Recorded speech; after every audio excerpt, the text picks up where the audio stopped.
ईद का दिन खुशियों का दिन होता है। मेरी खुशी 100 गुना बढ़ा दी उस दिन मेरे स्टूडेंट्स ने। रात में 8 बजे के करीब शाहजेब की कॉल आई।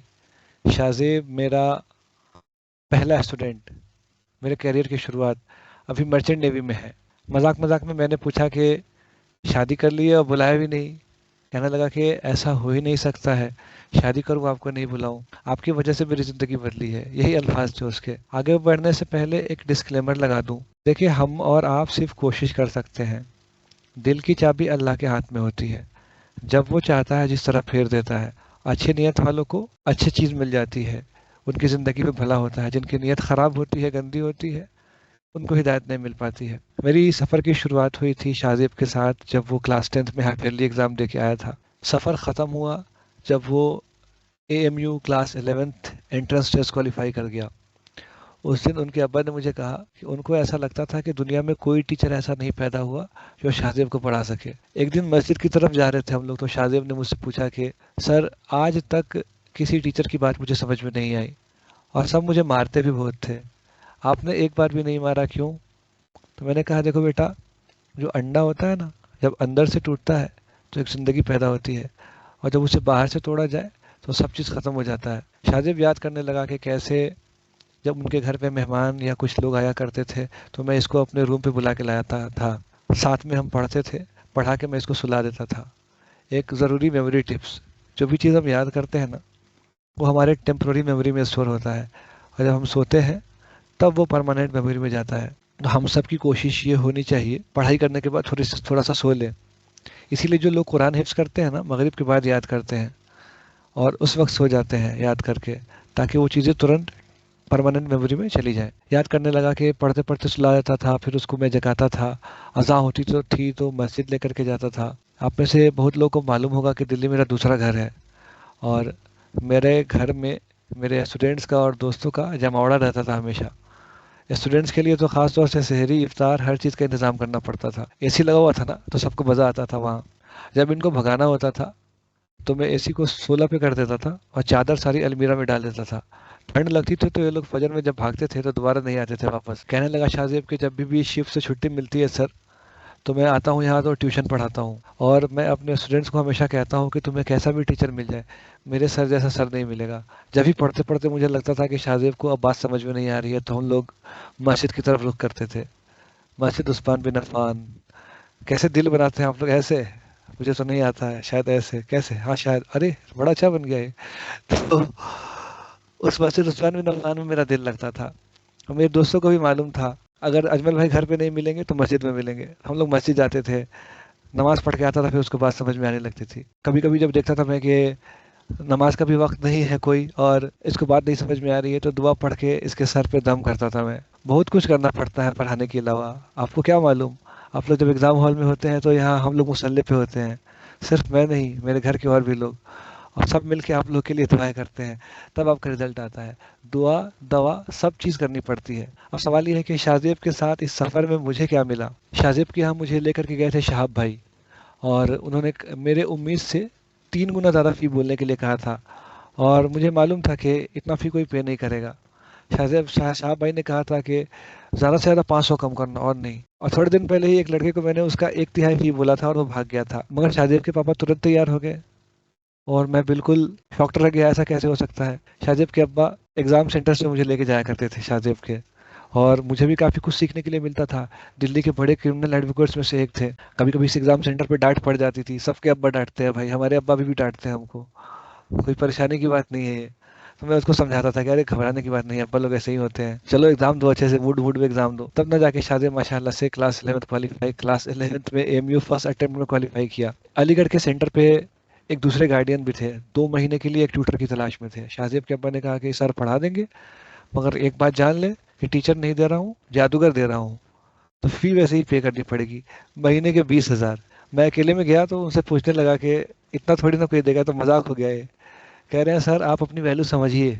और जी हाँ, ऐसे लोग जब आपको मिलते हैं ना जिंदगी में, तब फिर आपका कैरियर ग्राफ ऊपर भागता है। कहने लगे अपनी वैल्यू समझिए सर, आप जो दे रहे हैं उसको 20,000 क्या, कितना भी कोई पे कर दे, उसको चुकता नहीं कर सकता है। उस दिन मुझे समझ में आई बात कि चलिए भाई, इतनी भी फी मिल सकती है। जब फी देने का टाइम आया तो मुझे कॉल करके बुला लिया अपने घर, कहे कि उसके पास मत जाना, परेशान करेगा। मुझे अपने पॉकेट से पैसे निकाल के दिए और उनको कॉल किया कि सर को फी पे कर दिया मैंने, अब आप मुझे ला करके इतनी फी जब भी सहूलियत हो तो पे कर दीजिएगा। जी सर, ऐसे लोग मिले माशाल्लाह से ज़िंदगी में और कैरियर में। ईद के दिन ही हम लोग निकले साजिद के घर जाने के लिए। रास्ते में हमारी एक स्टूडेंट का घर था, उन्होंने दावत भी दिया था आने के लिए। हम, दानिश सर और उनके एक चाचा इनके घर पहुंचे। माशाल्लाह से इंतज़ाम बहुत अच्छा था, मतलब प्रो वाला। उसके बाद जब हम लोग वापस आए तो इन्होंने अपने व्हाट्सएप पे ये स्टेटस लगाया, about the most favourite teacher Ajmal sir, आपके जैसा उस्ताद पाना एक बहुत ही खुशनसीबी की बात है। अक्सर नमाज में मैं शुक्रिया अदा करती हूँ अल्लाह का, सही वक्त पे मेरे दीन और दुनिया भी संभल गई और सिर्फ अजमल सर की दी हुई एजुकेशन की वजह से।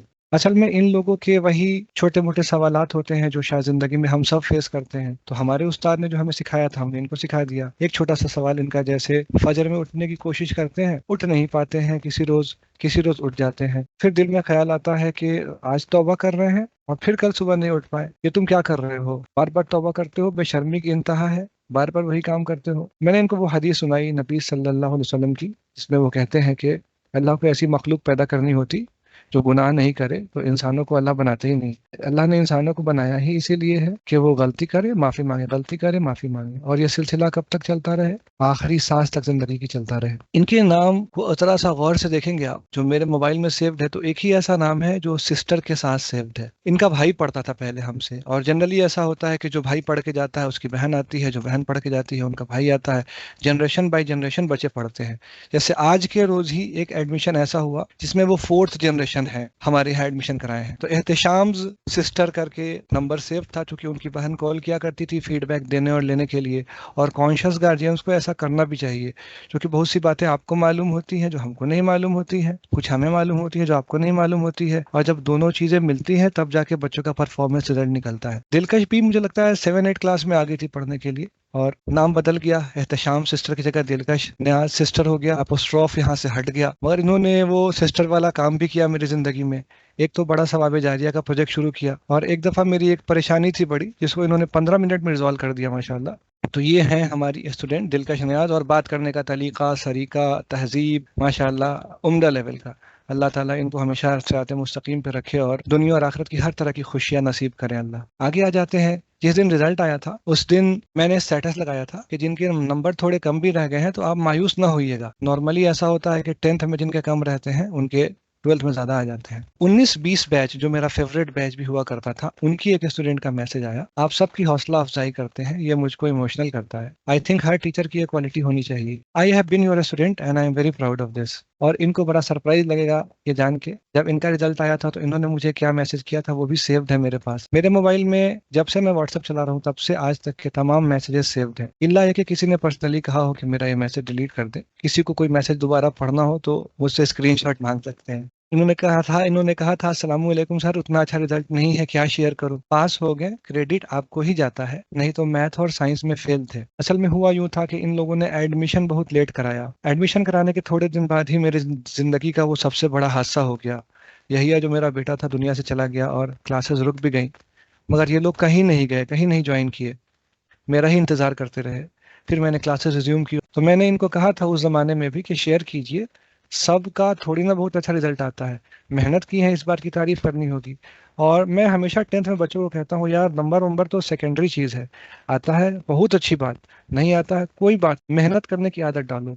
10वीं क्लास में मेहनत करने की आदत लगा लोगे तो जिंदगी भर ये आदत है जो तुमको कामयाब करेगी। तो इन्होंने मुझे बताया था कि मैथ में मेरे इतने और साइंस में इतने हैं, और सारे मार्क्स 60 के रेंज में थे, इनको बुरा ना लग जाए, मैंने इसलिए ब्लर कर दिया है। मैंने कहा अल्लाह का शुक्र है फिर भी काफ़ी अच्छे नंबर हैं। मैंने हौसला अफजाई की उस वक्त भी।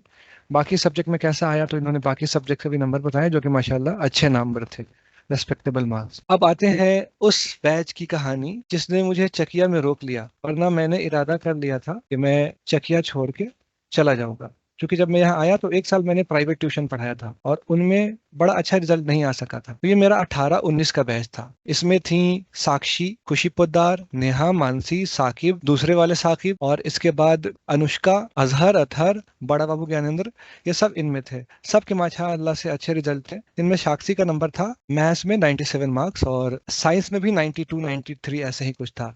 इनका खुशी पोद्दार का 95-94 के करीब था मैथ एंड साइंस में। कहानी तो नेहा और मानसी मोदी की सबसे सुनाने लायक है। इनके 80s में नंबर थे मैथ्स और साइंस में, या हो सकता है 90 टच कर गया हो, मुझे ध्यान नहीं है। नेहा ने जो मेहनत करने की आदत लगाई, तो ऐसी आदत इसे पड़ी कि 12th क्लास में पूरे डिस्ट्रिक्ट में इसको अपने स्ट्रीम में 4th रैंक आया। मानसी मोदी की मम्मी मुझे एग्जाम वाले दिन कॉल करती है, मुझसे पूछी कि एग्जाम सेंटर आप जा रहे हैं? तो मैंने कहा जी जा रहा हूँ, आप आइएगा? तो कहीं नहीं आ पाएंगे हम। उस दिन उन्होंने एक बात कही कि सर, पिछले 2 महीने में जितना मेहनत ये की है, उससे ज्यादा कुछ नहीं किया जा सकता था सर। तो आप इन लोगों को खूब दुआ दे करके भेजिएगा एग्जाम सेंटर में। एग्जाम सेंटर के बाहर, पता नहीं साक्षी को याद है कि नहीं, ब्रेन का डायग्राम मुझसे पूछ रही थी कि ब्रेन का डायग्राम कैसे बनेगा, और मैं जल्दी जल्दी बना के दिखा रहा था, ऐसे ऐसे बना लेना। जब मेरे पास पढ़ना शुरू की थी, उस वक्त ऑफिसर कॉलोनी के भी एक कोचिंग में पढ़ती थी। जब मुझसे पढ़ने लगी, एक दिन मैंने पूछा वहाँ का टाइमिंग क्या है बताओ, मुझे अपना टाइमिंग चेंज करना है। तो कहीं वहाँ तो छोड़ चुकी हूँ सर, यहीं से पढ़ के सब कुछ हमारा हो जा रहा है।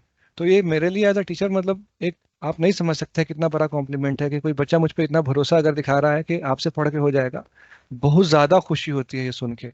और दूसरी तरफ मैं सुनता हूँ कि कोई बच्चा ने फलाना कोर्स भी ले लिया है, तो मुझे मतलब थोड़ा बुरा तो लगता है कि मैं दिन रात एक कर रहा हूँ, मेरा अपना भी एक्सपीरियंस है, तो फिर क्यों, क्या जरूरत पड़ गई, वो भी बिना मशवरा किए, बिना बताए कोई दूसरा तीसरा कोर्स खरीदने का आपको। ये वो बैच था जिसके रिजल्ट की वजह से मैं चकिया में रुका। साकिब जामिया मिलिया इस्लामिया का एग्जाम क्वालिफाई कर लिया, दूसरा वाला साकिब भी माशाल्लाह साइंस में 90+ नंबर लेके आया था, सभी बच्चों के अच्छे नंबर थे।